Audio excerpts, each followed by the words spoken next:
Alors, nous allons désormais voir comment construire un angle.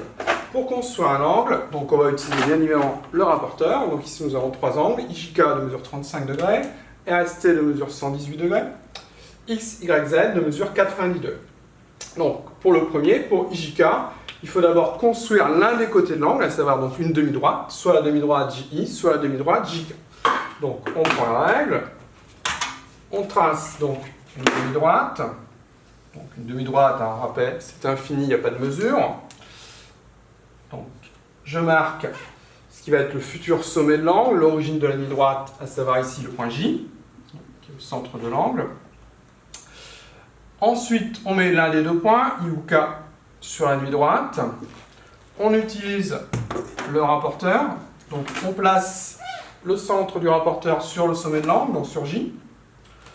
On met le trait où il y a les deux zéros sur le côté qu'on vient de tracer et on compte à partir de ce zéro pour arriver à la mesure qui est indiquée, 35 degrés, 0, 10, 20, 30, 35. Attention de ne pas mettre 25 degrés. C'est pour ça que c'est intéressant de partir du 0, de compter à chaque fois, parce que c'est un petit peu pénible. 0, 10, 20, 30, 35. Donc, à 35, on fait un petit trait, une petite marque. Et ensuite, on reprend la règle, on trace l'autre demi-droite, en passant donc par la petite marque qu'on vient de faire. On part de l'origine, et on passe par la petite marque. Quelque part, on met le point K. On a bien l'angle IJK. On a bien un angle qui mesure 35 degrés. 35 degrés, c'est compris entre 0 et 90. C'est donc un angle aigu. On a bien un angle qui est plus petit que l'angle droit, donc un angle aigu. Ensuite, le deuxième RST, on recommence. On trace une demi-droite.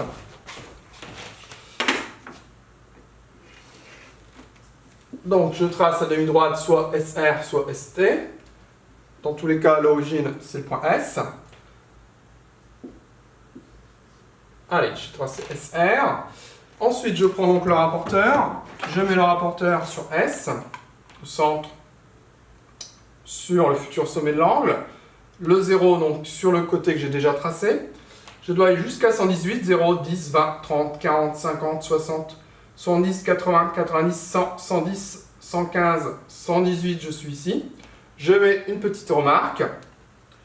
Je pose mon rapporteur, je prends la règle, je pars de l'origine, je passe par la petite remarque, et quelque part, je vais mettre le troisième sommet, à savoir, troisième point, à savoir T. J'ai bien un angle de 118 degrés, qui correspond à un angle obtus, parce qu'il est entre 90 et 180 degrés, il est bien plus grand que l'angle droit, c'est bien un angle obtus. Le troisième, c'est un angle de 90 degrés, donc je peux aussi utiliser le rapporteur, mais 90 degrés, c'est un angle droit. Donc un angle droit, on sait qu'on peut le tracer plus facilement avec l'équerre. Donc je prends l'équerre, j'ai trois côtés à l'équerre, les deux côtés de l'angle droit se trouvent ici. Donc je repasse les deux côtés de l'angle droit. Le sommet, c'est Y. Mes deux droites sont séquentes, enfin mes deux demi-droites, au point commun Y. Donc le sommet de l'angle droit, j'indique qu'il y a un angle droit avec le codage d'un petit carré, comme on l'avait déjà vu par le passé.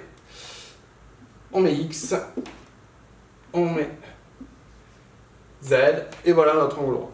Voilà donc comment on trace des angles, dans le cadre général avec le rapporteur. Si on a un angle droit, avec l'équerre, c'est beaucoup plus rapide.